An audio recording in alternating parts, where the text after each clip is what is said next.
Hey guys, welcome to Scott's Takes, vlog number 9. Wait a second, this isn't really a vlog anymore on Mondays. You know what? We're going to bring producer Mike Fish back on camera because everyone enjoyed his Rachel Nichols Scott Take Hot Take. So executive producer Mike Fish is back on this fine overcast Monday. What is going on, Michael? Oh, Scott, just, getting ready to change some more diapers and feed some more formula to Brooke. So last night was a sleepless night, one of the plenty that I've had so far. I think I finally went to sleep around 6:30. When you have a newborn, you could hold her, you can feed her, you can change her diaper in the middle of the night. You can, kind of comfort her as many times as you can. But once her head hits that bassinet and you go back to the bed, it's just she starts crying again. So, my wife and I are starting to kind of adjust to her, and we're learning things as we go. But, it's definitely, fatherhood has been a process. And hopefully, and from what everybody's telling me, it's going to get better, and I'm looking forward to it. Awesome, Mike. And Mike's one of the best fathers ever. He's delaying production. Brooke obviously comes first, obviously before Scott's Takes and everything else. So Mike and Kira are doing a fantastic job taking care of baby Brooke. And she's looking very good. If you see in my tweet from yesterday, with Mike giving her some milk. But let's get right into it on this fine Monday and this fine podcast style. I think that's going to evolve. We're going to see how views turn out. So no pressure, Mike. Just joking. But what I want to talk really about 3 subjects this week. First and foremost, this is unsports related, but I'm a space fanatic. Richard Branson yesterday was the first space tourist ever to be in space. So he competed against his billionaire buddies, Jeff Bezos, former CEO of Amazon, and obviously the one and only Elon Musk of Tesla, to beat them both into space. So essentially, Branson's creating a tourist in space for only a $250,000 ticket for about a 10-minute ride to space and back. So I know that it's in Mike Fish's budget to get that done. I'm sure he's going to take baby Brooke on a space ride in 2022 when this comes live. But it's just kind of cool that we're finally in 2021. Space tourism is actually going to be a thing in early 2022. And I think like 10, 15 years from now, it's probably going to be like $1,000 to go into space. I know that I'm going to do it. It's a bucket list of mine. Are you going to go too, Mike, eventually? When Yeah, it gets a little bit. I feel at that time, it's going to be, there's going to be more options. It's definitely going to have a lot of people putting it on their bucket list. I mean, how often do you get the opportunity to see space? And you see it from photos and videos, and that's one thing. But to actually witness seeing it with your 2 eyes, to kind of be in a way very similar to being an astronaut, and you get the opportunity. They obviously have the opportunity to see space and to see Mars, some of the moon. But to have this opportunity, absolutely, I would love the chance to do this. So yeah, I'm with you too. Sign me up. And hey, so far, if Scott's Takes take off, and maybe we could do a Scott's Takes from space. Scott's Takes from space. That would be probably 100 million views if we could pull that off. I mean, so yeah, I might have to raise money to get on Branson's flight in 2022, and it's only $250,000 each. We'll be able to fundraise and make that happen, no problem. Oh, no problem. So no problem at all. So very cool to see that. And, I think one of the bucket lists too, and Mike can probably attest to really see the first man on Mars in our lifetime would be very cool to see that happen and see the space program make some giant leaps, especially from these billionaires such as Jeff Bezos, Elon Musk, obviously Richard Branson, really enhance the space program here in the United States and around the world. So very cool stuff to see. We'll have to save our money now, Michael, to make that happen in 2022, and probably do a little bit of fundraising to get a Scott's Takes vlog live from space. Well, what we could do, Scott, is that we can always go to Vegas like we did when we were juniors in college. And I mean, maybe I don't play Texas Hold'em this time since it took all my money. And maybe you don't go to Mandalay Bay. And maybe we also don't bet on the NBA games because that's what lost our money. But everything else, roulette, uh, blackjack, anything that, we won in, we should just do. And then from there, we'll be able to hopefully make enough money to make this happen.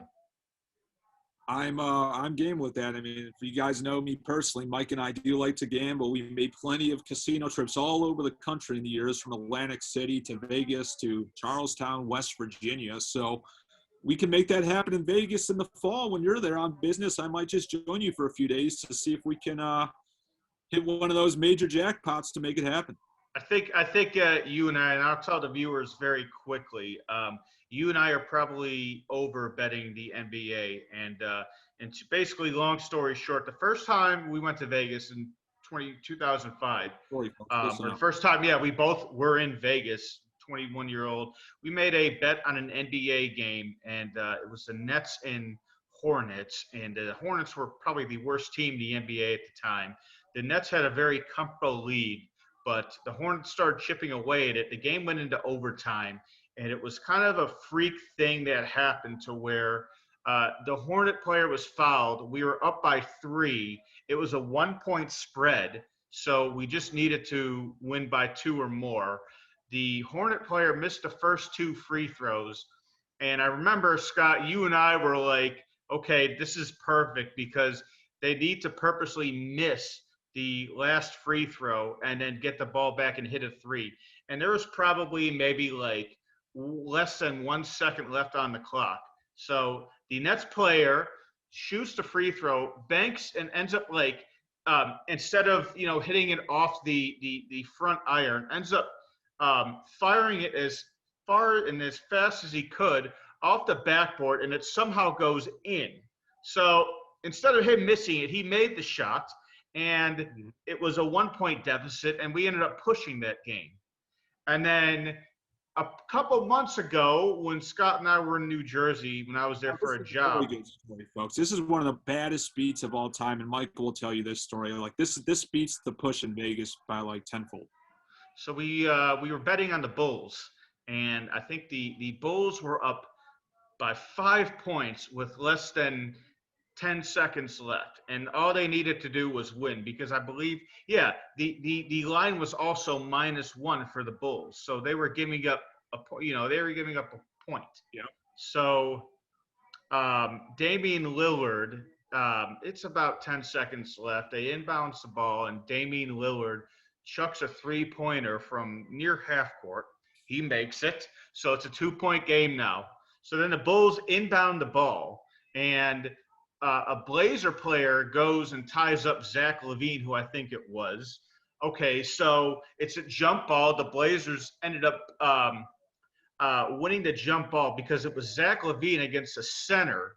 Or I don't even think it was a center. It was some guard. But Zach LaVine was a slam dunk champion. He has incredible hops. So you and I are thinking, okay, he's going to win the jump ball, and the Bulls are going to retain possession.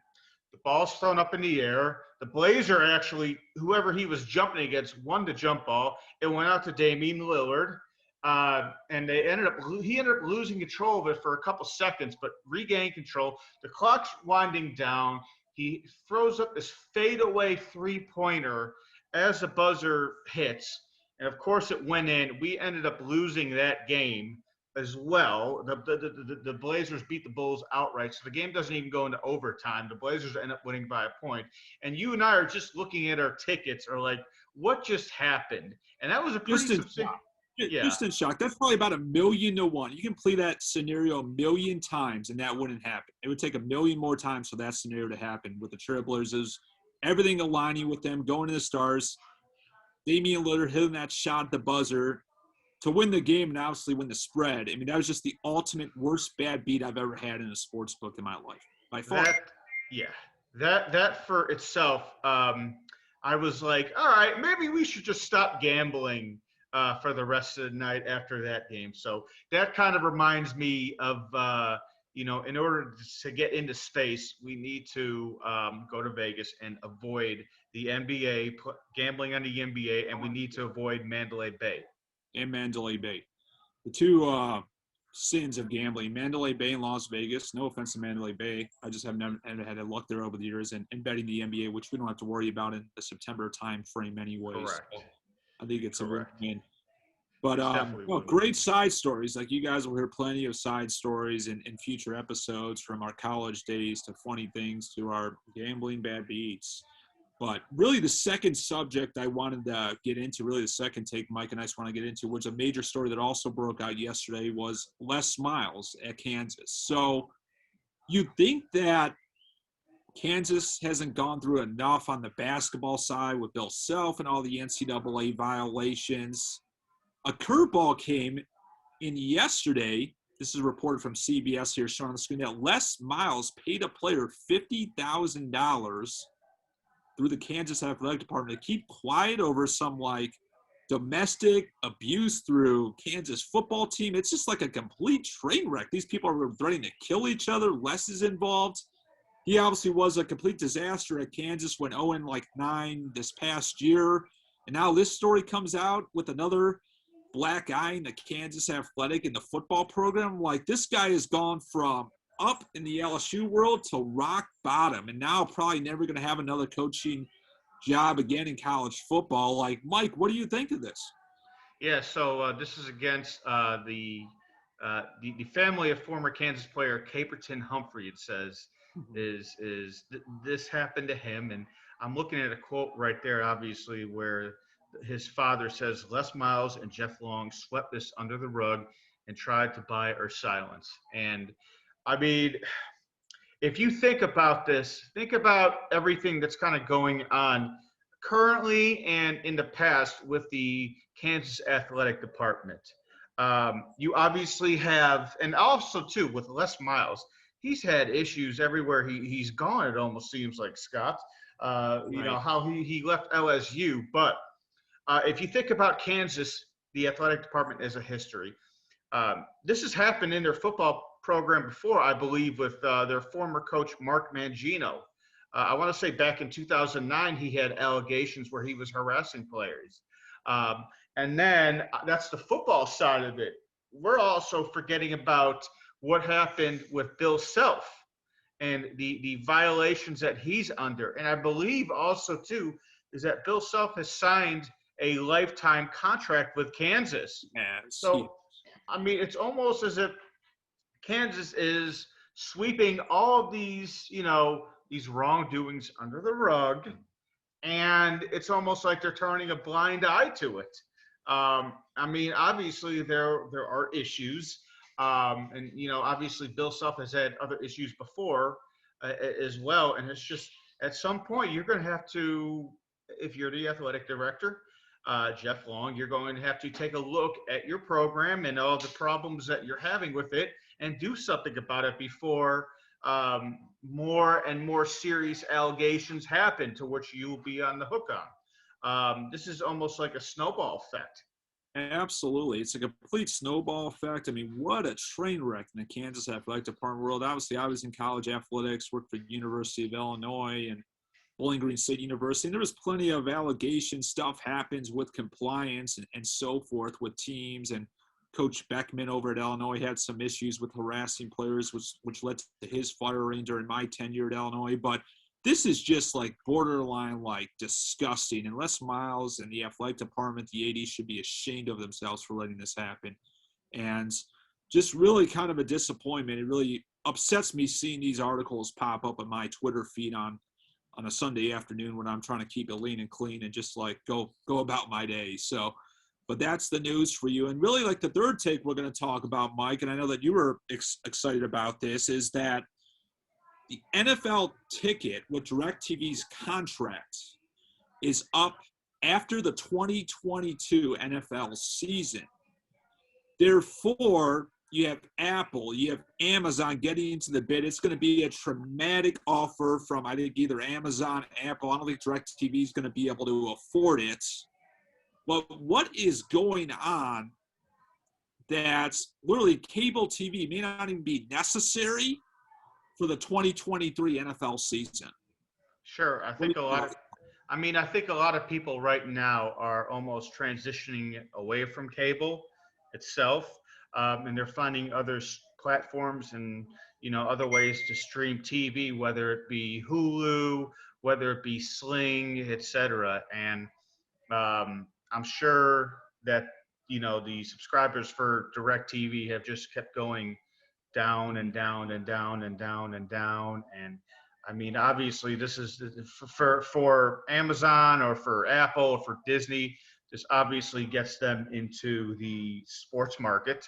So obviously, where they will be able to capitalize on one of these, on getting this. Sunday Ticket is fantastic. I've had it for a couple of years with the app, and I will still continue to. I'm going to get it this year, obviously. It's the only way I can watch the Bears in Virginia. But I mean, this almost opens up for everybody to actually be able to enjoy it, which is nice because you don't have to have a DirecTV subscription. You, Scott Friedman, could have Sling, but you can also pay $300-400 for a you could pay $300-400 for the couple months and have any single game that you want to. With what I have, I'm able to watch the Bears no matter where I go, just signing into DirecTV on the app. Right. And actually, what's really going to be interesting, Scott, is that when we went to Atlantic City, when we went to Delaware last year for the NFL season, we went up to Dover Downs, but we went to watch your Browns play the Eagles that day. Okay, and where did we go? We went to Buffalo Wild Wings, and at the time, Buffalo Wild Wings, obviously, COVID was a reason for this, but there are people at Buffalo Wild Wings watching the games. There's people at the casinos watching the games, etc. So if this happens, right, and the Sunday Ticket is easily more accessible to the average viewer, how many people are actually going to go out to Buffalo Wild Wings now and watch the game? So this, I think, could actually really hit sports bars in the mouth, I personally think, because, why go to the bar when you can watch, whoever your favorite team is without leaving your house? And then you'll be able to pick up food, and you'll be able to get what you need, necessarily. Exactly. Yeah, and you can watch it in your underwear. You don't need to leave. You can watch it with your underwear. I can hold Brooke in one hand, and I could scream and start cussing and flicking off the the TV with my middle finger because the Bears are sucking on the other hand, under the comfort of my house. I don't have to go anywhere. I can be as loud and as obnoxious as I want to. So I just your point is like, you come across right, Michael. I mean, you're talking about, yes, people with DirecTV signed up can get NFL ticket, but just think about, in a world that Amazon wins this bid and it's linked to your Amazon Prime membership, add on Sunday Ticket for an additional $300-400, whatever dollar it is. That just gets us so many more Americans than DirecTV does. So literally you would have so many more subscribers than what DirecTV has right now, having to have DirecTV cable and so forth.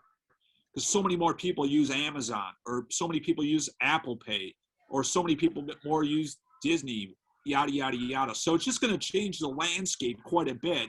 And to your point, who needs to go to a sports bar anymore? Who needs to go to Buffalo Wild Wings in Dover, Delaware, one of my favorite destinations in the world, by the way. We'll get to that some other time. But watch from the confines of your home on Amazon anywhere, not have to worry about it, and not have to spend $100 on drinking beers and eating food. Hopefully you're keeping it lean and clean, but I know that in my prime, Mike and I would shove 12 beers. We would have nachos. We would have a brownie sundae for desserts and not have to spend $150 at a bar doing that. So very good point you bring about there. It'll be interesting to see what happens with this bid over the next year. Now, what I think I can't take credit for this. I heard this, I believe, from Clay Travis, who makes up a good point, is that what some of these broadcasts and cable companies should do is, if you think about it, if you watch the NCAA tournament, you'll notice that I believe CBS has the rights to that. But you'll notice that you have access to all of the games. You have access to all tournament games. The one may be on CBS, but if remember in the past, Scott, when you and I were in our dorm room watching the games, we only had access to whatever the local game was on at the time Right. when we were in college. Yeah. Right. Right. So we had only access to one game, and then every now and then CBS would cut in for highlights of a specific game if some game was close or not. And like I said, this is something I heard from Clay Travis. But if you look at CBS now, all of their games are available. They're free. They're available on cable.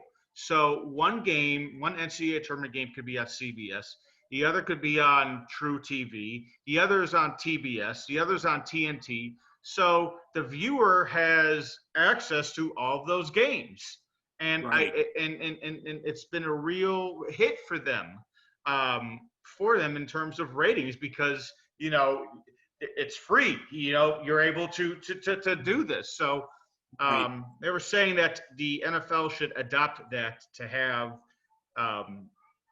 kind of something similar to that. I don't know how that would go, but to have all the Right. games available on cable, so where you can just click back and forth. Now, that may affect everybody's viewing habits, because some people just like watching Red Zone, and then hey, Right. there's no The reason. fantasy football lovers love Red Zone. I mean, I used to sit over at a buddy's house, and he just watched Red Zone all day, because it really shows all your fantasy players all day. And it's just, for people that don't watch Red Zone, it's when teams are on the 20-yard line about to score, they always cut into each game. And it's a really cool experience to watch Red Zone all day, especially if you're a fantasy football player.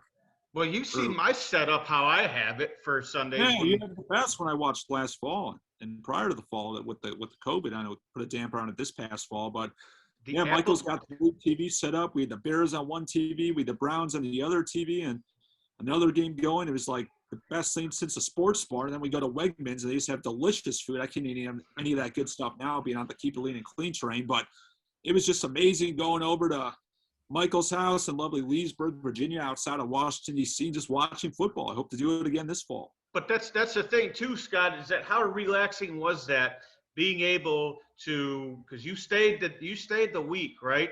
How relaxing was it to where you can just sleep in, come on downstairs, you don't have to go anywhere because we had all the food, and just scroll on your phone for 30 minutes or something like that, and then turn the games on, because I was streaming with Apple TV, and with the Sunday Ticket, you had the quadrant cells up, so you're able to stream 4 games at once. The audio's on one game only, but you're able to have 4 games up there.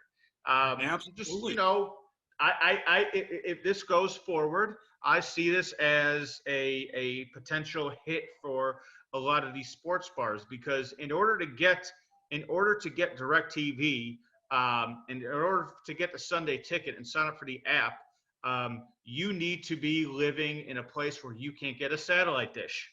Right. Which is where my place comes into town, which is why I'm able to sign up for and get the app, the Sunday Ticket app. But there are people out there that you'll type your address in, and it will come up that, hey, you qualify for DirecTV, and that will then force you to change your provider. And hey, maybe you're like me and you like Verizon Fios better, and you don't want to get rid of Fios. So it's a lot of things that are going forward, that if this happens, it's going to benefit a lot of people. And if it doesn't happen, and it sticks with DirecTV, which it probably won't, but if it does, then I'm sure sports bars. Well, I just think this is the end of DirecTV. They're going to lose this. I think it's defunct. I think it's ridiculous. It requires a satellite in 2021. Every time it rains, it goes off and on. Like through the years, watching DirecTV or having DirecTV. I mean, why not just have it stream without a satellite like it's 1999? I mean, we don't. I just think DirecTV is way out of whack. They haven't adapted with the times. Nope. And I think they're going to pay the price. If they're not going to win this bid in 2023, they got to enjoy their final 2 NFL seasons having the Sunday ticket, because I think it's changing over to Apple, Amazon, Disney in 2023 moving forward. Yeah, 2022 is when the contract ends. So Into 2023. we'll see. Fantastic feedback, Mike. Yeah, I mean, Mike just provides feedback galore. And we kind of like this podcast format for Mondays. Let me know your thoughts, the good, the bad, the ugly. We're going to be on several Spotify. I think we're going to get on soon to have some more reach. We might get on Apple too, the podcast. So we kind of want to try this format for Monday. Then obviously still have the Scott Take Hot Takes like on Wednesday, Friday. At least have 3 days of content per week. Hopefully we'll continue to grow and get even more than that. But let me know your guys' thoughts. Fantastic job, executive producer Michael Fish. And one last thing to mention. You say it, Mike. All right, keep it lean and clean. Keep it lean and clean. I'm feeling great. I'm down to 163. My freshman weight at Lynn University. Let's keep it going. We'll see you on Wednesday for a Scott Take Hot Take.